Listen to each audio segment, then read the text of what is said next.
which is a fantastic place, and you can find out about it. But today we'll talk about Somalia. And first I want to thank my friend Salim Hagi, who really was the person who set up this workshop.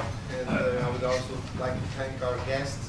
Some came from the United States and from Canada. There were some transportation problems yesterday, last night, even this morning. So I think people will be arriving as the day goes. So before I introduce the program, I wanted to say a few things. Last week in Mogadishu, some of you are very informed with the situation. You might have saw that there was a demonstration of several hundred IDPs, right? The internally displaced people. And they came out in the street in Mogadishu. It's not easy, it's dangerous, but they were very angry. And they said the world is forgotten us. There was a man, Abdullahi Kabe, who said no one cared. People are dying in this place in silence. You might know that there's, according to the United Nations, 12 big camps in the Mogadishu area only. All right? A lot of people have been displaced. And again, according to the United Nations, we're talking about at least 700,000 people who have been forced out of their houses. And an equal number are refugees in the world. So most probably, Somalia has the highest ratio, okay, in terms of its population and the number of people that are IDPs. Most of them in very, very tough conditions. And of course, you can imagine the social indicators that go with that, like child mortality, access to safe water, and even food security. Okay, in this world, a lot of people think that at least, all right, the United Nations is there and food security is assured, but it is not the case. According to UNICEF, 20% of the children are underweight. So I don't know how to describe that situation except one of the largest humanitarian catastrophes in the world right now. So this is nothing but natural. Somalia, like many other African countries, have environmental issues, drought, and desertification, and even floods and whatnot.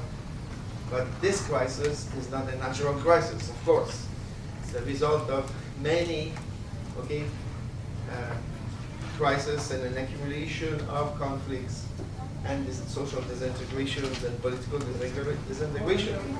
However, currently, especially the last 2 years, it seems like the crisis has reached an unprecedented plateau. Human Rights Watch, one of the main human rights organizations in the world, has documented the situation of indiscriminate killing, mass rapes, what they called the scorched earth tactics of the military, well, let's call it by the name, by the Ethiopian army. There are other militias, there are other military factors, but the Ethiopian army, according to Human Rights Watch, is creating many, many disasters. Depopulating, okay? When there is some sort of a clash, military clash, the army comes in and shoots across the board, depopulating and terrorizing the population. And sometimes this affects humanitarian operations. Like, for example, the head of the World Food Program, one of the UN agencies mandated to help people with food, was detained.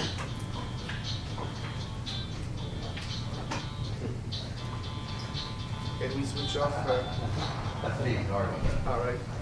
I like the music. We need a little humor to talk about these sad issues.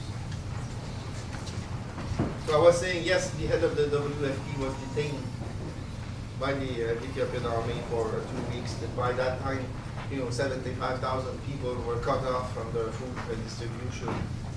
And. What is striking in the case of Ethiopia, Somalia, in this world where there are many crises, all right, Afghanistan, Iraq, and many in Africa, what is striking is the incredible lack of response.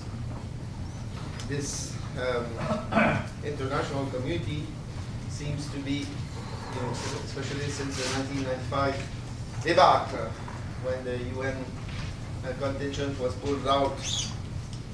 Since then, there's been a trickle, all right, of humanitarian agencies, not the UN agencies in general, but the humanitarian agencies.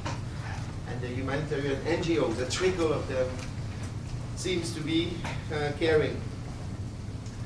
And so this neglect at the humanitarian level is also manifested at the political level. There's been many attempts, all right, we will hear about this from our resources. There have been many attempts to negotiate, to find a compromise, to create a national unity government, and. But the support from the international community was at the best minimum. And last year it exploded again when, for some reasons that I still don't understand, it was discovered that this emerging authority called the Union of Islamic Courts were terrible people that had to be eradicated. No one really knows what was the logic, but the explanation that was provided that there were some links with Al-Qaeda was not really very convincing.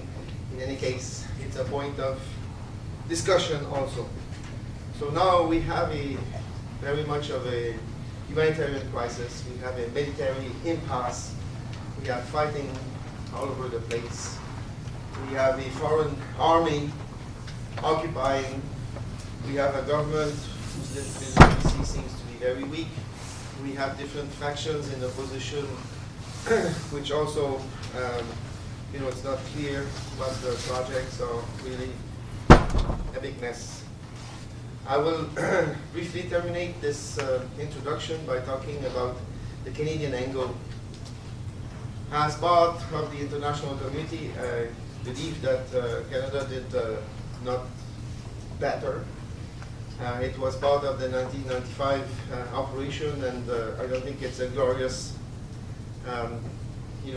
part of our history because of the military problem that occurred. And since then, basically, we've been pulling out.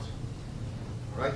If you go on the websites of the Department of Foreign Affairs and of CEDA, you will see maybe 3.5 lines on Somalia because they don't have much to say.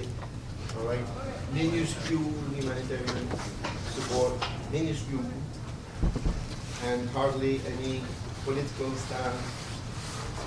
Sort of, very soft condemnation of violence, especially last year where there were some Canadian Somali journalists killed, but nothing like taking a stand, nothing like, proactively seeking a solution, or very, very little.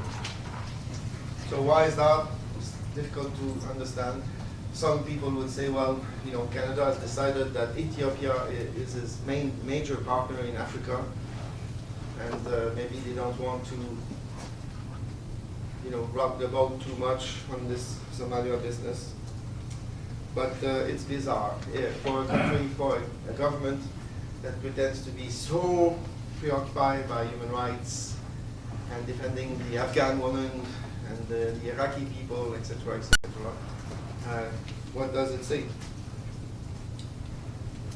It's, for me, also very strange because of the fact that there's 200,000 Canadians of Somali descent, and maybe it's a question that will be